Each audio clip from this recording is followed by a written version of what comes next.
युग अपना कदम आगे बढ़ाते हुए कहता है, चलो यामिनी ग्रेवयार्ड कोठी, उस काले साए का अंत करने। यामिनी युग का हाथ पकड़ते हुए कहती है, हाँ चलिए युग बाबू, अब उस काले साए का अंत करने का समय आ गया है और माँ से मिलने का भी। युग यामिनी से कहता है, हाँ यामिनी, तुम्हारी माँ भी तो वहीं पर कैद है।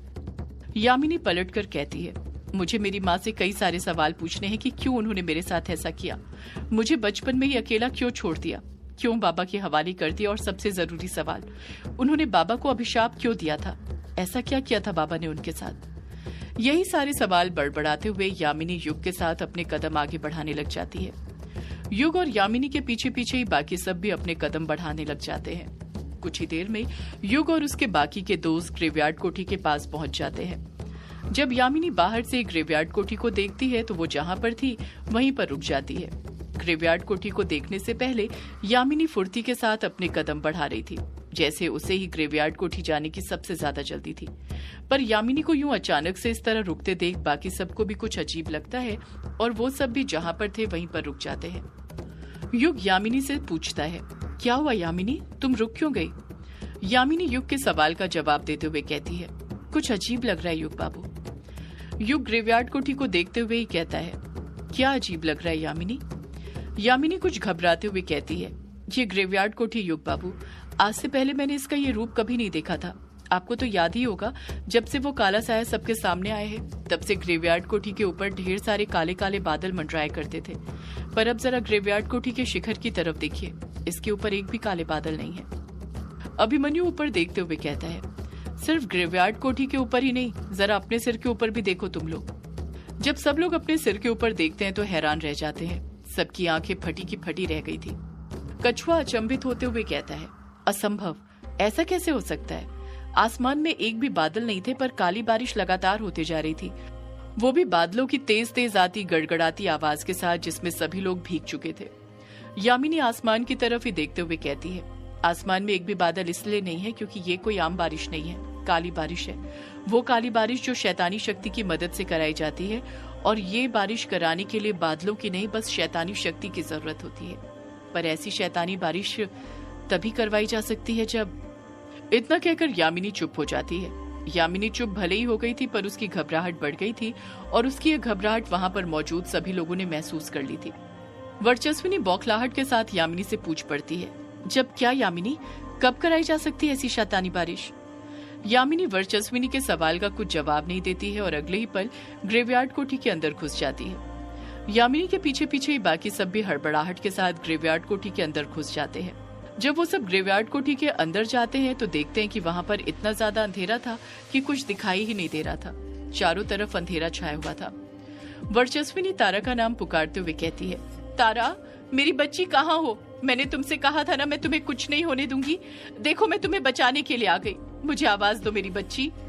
वर्चस्विनी की आवाज ही ग्रेवयार्ड कोठी के अंदर गूंजने लग जाती है, दूसरी कोई और आवाज सुनाई नहीं देती। यामिनी मन ही मन मंत्र बड़बड़ाते हुए कहती है, ओम नम चक्षुस्ते जोदात्रे दिव्याय भास्कराय करुणाकराय मृताय। जैसे यामिनी पूरा मंत्र पढ़ लेती है, उसके हाथ में से एक एक करके 4 सफेद लौ निकलती है, जो हवा में उड़ते हुए ही ग्रेवयार्ड कोठी के अंदर फैलने लग जाती है। जैसे जैसे वो सफेद लौ ग्रेवयार्ड कोठी में आगे बढ़ती जा रही है, ग्रेवयार्ड कोठी में जो काला अंधेरा छाया हुआ था वो छटने लग जाता है, जैसे वो 4 लौ ग्रेवयार्ड कोठी के अंदर फैली काली शक्ति के असर को कम कर रही हो।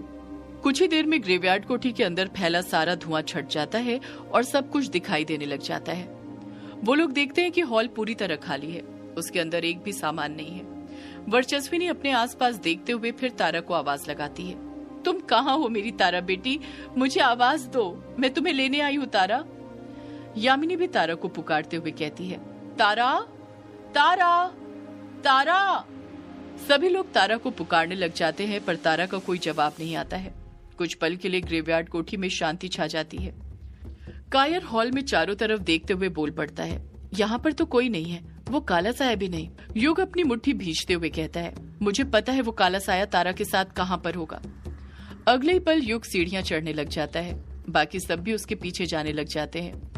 युग सब लोगों को लेकर कहीं और नहीं बल्कि रूम नंबर 666 जाता है। जब वो लोग रूम नंबर 666 में पहुंचते हैं तो देखते हैं कि वो कमरा भी पूरी तरह खाली था। वहां पर न तारा थी न वो काला साया, जिसने अनुराग के शरीर में इस वक्त प्रवेश करके रखा हुआ था। डायना कमरे में चारों तरफ देखते हुए कहती है, यहाँ पर तो कोई भी नहीं है, ना ही तारा ना वो काला साया। चटर्जी गुस्से के साथ कहता है, वो काला साया यहीं पर होगा, आखिर यहाँ से वो कहाँ जा सकता है? सालों से यही ग्रेवयार्ड कोठी तो उसका ठिकाना थी ना। वर्चस्विनी रोते हुए कहती है, तारा मेरी बच्ची तुम कहाँ हो? तारा मेरी बेटी, मुझे आवाज दो, मैं तुम्हें लेने आई हूँ। वर्चस्विनी रोते हुए तारा को आवाज लगाती है, पर तारा का कोई जवाब नहीं आता है। कछुआ गुस्से के साथ कहता है, काले साए सामने आ, हम तुझसे लड़ने के लिए आए हैं, आज या तो तू रहेगा या फिर हम। अभिमन्यु कहता है, मुझे लगता है वो काला साया इस कमरे में नहीं है, हो सकता है वो तारा के साथ दूसरे कमरे में हो, मैं उसे दूसरे कमरों में ढूंढ कर आता हूँ। इतना कहकर अभिमन्यु उस कमरे से जाने ही वाला था कि तभी युग उसे रोकते हुए भारी आवाज में कहता है, अभिमन्यु, तुझे अब ग्रेवयार्ड कोठी में कहीं पर भी जाने की कोई जरूरत नहीं है। अभिमन्यु हैरानी के साथ पूछता है, क्यों युग, तू ऐसा क्यों बोल रहा है? युग अभिमन्यु के सवाल का जवाब देते हुए कहता है, क्योंकि वो काला साया इस पूरी ग्रेवयार्ड कोठी में कहीं पर भी नहीं है, वो यहाँ से जा चुका है। अभिमन्यु पलटकर युग से पूछता है, युग, तू कैसे कह सकता है कि वो काला साया यहाँ पर नहीं है और यहाँ से जा चुका है? युग अभिमन्यु के सवाल का जवाब देते हुए कहता है, क्योंकि अभिमन्यु, मेरे पास उस काले साए को महसूस करने की शक्ति है। पहले मैं उसे महसूस कर सकता था, उसके पास से सड़े हुए मुर्दे की गंध आती थी, पर अब मुझे यहाँ पर कुछ महसूस नहीं हो रहा है। डायना कुछ सोचते हुए कहती है, हो सकता है ये उस काले साए का ही कोई छल हो, वो यहीं पर हो, बस हमें नजर नहीं आ रहा हो। युग अपनी बात पर अडिग रहते हुए कहता है, नहीं डायना, ये कोई छल नहीं है, वो काला साया अगर यहाँ पर होता तो मुझे जरूर पता चल जाता। भूलो मत, मैं उसका वंशज हूँ, मुझे उसके होने का एहसास होता है। युग की बातों ने बाकी सबको और परेशान कर दिया था, सबकी टेंशन और ज्यादा बढ़ गई थी। वर्चस्विनी का तो रो रो कर बुरा हाल हो गया था, पर कछुआ था कि उसके पास ही खड़ा हुआ था और उसे अपने कंधे का सहारा दिए हुए था। ऐसे वक्त में उसे कछुए की सख्त जरूरत थी। यामिनी कमरे की हर एक चीज को बड़े गौर से देख ही रही थी कि तभी उसकी नजर फर्श पर पड़ती है और वो देखती है कि फर्श पर एक ट्रायंगल के अंदर आंख का निशान बना हुआ था। वो जो ट्रायंगल था उसकी नलियों के अंदर खून समाया हुआ था, पर आंख की पुतली के अंदर जरा सा भी खून नहीं था। यामिनी के साथ ही बाकी सबकी नजर भी फर्श पर चली गई थी। सब एकटक नजर से फर्श पर बने निशान की तरफ ही देख रहे थे। यामिनी के मन में न जाने क्या आता है, वो धीरे धीरे अपना हाथ आगे बढ़ाती है और ट्रायंगल के अंदर समाहित खून को छूने लग जाती है। जैसे यामिनी खून को छूती है, उसे कुछ एहसास होता है और वो अगले पल बोल पड़ती है, ये खून तारा का है। जैसे ही यामिनी ये बात बोलती है, वर्चस्विनी और जोरों से रोना शुरू कर देती है। कछुआ उसे सहारा देने लग जाता है। वर्चस्विनी रोते हुए ही कहती है, नहीं यामिनी, ऐसा मत बोलो, ये खून मेरी तारा का नहीं हो सकता, मेरी बच्ची को कुछ नहीं हो सकता। यामिनी मायूसी के साथ कहती है, ये खून तारा का। यामिनी अपनी बात पूरी करने ही वाली थी कि तभी उस ट्रायंगल वाले निशान को देखकर उसे कुछ याद आता है और वो झट से बात बदलते हुए बोल पड़ती है, ये आंख की पुतली, यही तो वो द्वार है ना जिससे उस अदृश्य कमरे में जाया जाता है। युग उस आंख की पुतली को देखते हुए कहता है, हाँ यही वो द्वार है, इसी से माँ उस कमरे में गई थी, वहीं पर तो उन्होंने कुछ देर के लिए काले साए को बंद कर दिया था। यामिनी उतावलेपन के साथ कहती है, इसका मतलब इस द्वार के पीछे जो अदृश्य कमरा है, मेरी माँ उसी के अंदर कैद है। अगले ही पल यामिनी कुछ परेशान होते हुए कहती है, पर इसके अंदर वो काला द्वार नजर क्यों नहीं आ रहा जिससे अंदर जाया जाता है। इतना कहकर यामिनी फिर अपने हाथ आगे बढ़ाने लग जाती है और उस आंख की पुतली को छूने लग जाती है, पर उसे बस फर्श महसूस होता है, उसके अंदर कुछ और नजर नहीं आता है। उसे उम्मीद थी कि उसका हाथ फर्श से आर पार हो जाएगा, पर ऐसा कुछ नहीं हुआ था। अभिमन्यु कुछ सोचते हुए कहता है, शायद वो काला साया जाने से पहले ये द्वार बंद करके गया है। कायर कहता है, पर वो काला साया द्वार बंद करके क्यों जाएगा? अभिमन्यु जवाब देता है, ताकि हम कामेश्वरी यक्षिणी तक ना पहुंच सके। यामिनी गुस्से के साथ कहती है, नहीं, ऐसा नहीं हो सकता, अब कोई भी मुझे मेरी माँ से मिलने से नहीं रोक सकता। अगर ये द्वार बंद है तो मैं इस द्वार को खोलूंगी। इतना कहकर यामिनी अगले ही पल गुस्से के साथ अपने दोनों हाथ आगे करती है और अपनी शक्तियों का प्रयोग करके उस आंख की पुतली के अंदर जो द्वार था उसे खोलने की कोशिश करने लग जाती है। यामिनी के हाथ से सफेद रोशनी निकलने लग जाती है। यामिनी अपनी पूरी शक्ति लगा देती है उस द्वार को खोलने में, पर वो द्वार नहीं खुलता है।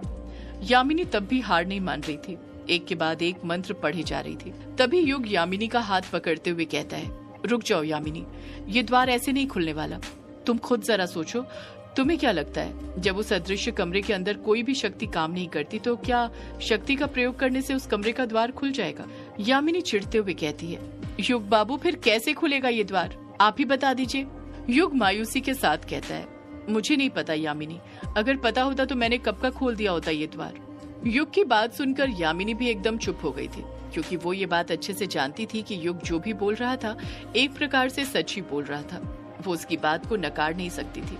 डायना परेशान होते हुए कहती है, ना ही यहाँ पर काला साया है, ना ही तारा है, और ना ही अदृश्य कमरे का द्वार खुल रहा है। अब क्या करें हम? अमोदिता कहती है, मुझे ऐसा लग रहा है जैसे इस द्वार के बंद होने के साथ ही सारे द्वार हमारे लिए बंद हो गए हैं, कहीं कोई रास्ता नजर नहीं आ रहा है। चटर्जी अपनी बात सबके सामने रखते हुए कहता है, पहले मुझे लगता था कि यामिनी को उसके अभिशाप से मुक्ति दिलाने के बाद सब ठीक हो जाएगा, पर अब तो ऐसा लग रहा है जैसे चीजें और भी ज्यादा बिगड़ गई हैं। कायर कुछ डरते हुए कहता है, चीजें तो अभी कुछ बिगड़ी ही नहीं चटर्जी जी, चीजें तो तब ज्यादा बिगड़ जाएगी जब उस काले साए को तारा की शक्तियां मिल जाएगी। बस उस काले साए को अभी तक तारा की शक्तियां न मिली हो, वरना अनर्थ हो जाएगा। बिंदु बोल पड़ती है, शुभ शुभ बोलो कायर, ऐसा सोचो भी मत। तारा की शक्तियां उस काले साए को मिलना मतलब उस काले साए को मौत का हथियार मिलना, फिर हम में से कोई नहीं बचने वाला। हम क्या, शायद ये पृथ्वी लोक ही ना बचे। यामिनी उन लोगों की बातों पर ध्यान ही नहीं दे रही थी। वो तो बस आंख की पुतली के अंदर देखने में लगी हुई थी, जिसमें एक कमरा था, वो अदृश्य कमरा जिसमें उसकी माँ कैद थी। यामिनी पुतली को छूते हुए फिर बोल पड़ती है, मेरी माँ इसी के अंदर कैद है, इस द्वार का खुलना बहुत जरूरी है, मुझे मेरी माँ को बचाना है। वर्चस्विनी गुस्से के साथ बोल पड़ती है, तुम्हें तुम्हारी माँ को बचाना है और मेरी बेटी का क्या यामिनी?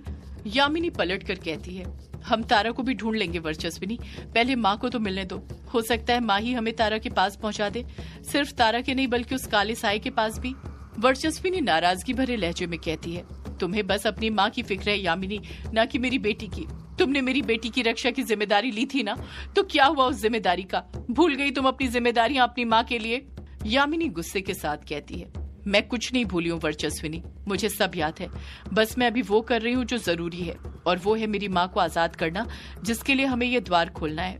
वर्चस्विनी पलटकर कुछ कहती है उससे पहले डायना बोल पड़ती है, पर हम ये द्वार कैसे खोलेंगे यामिनी?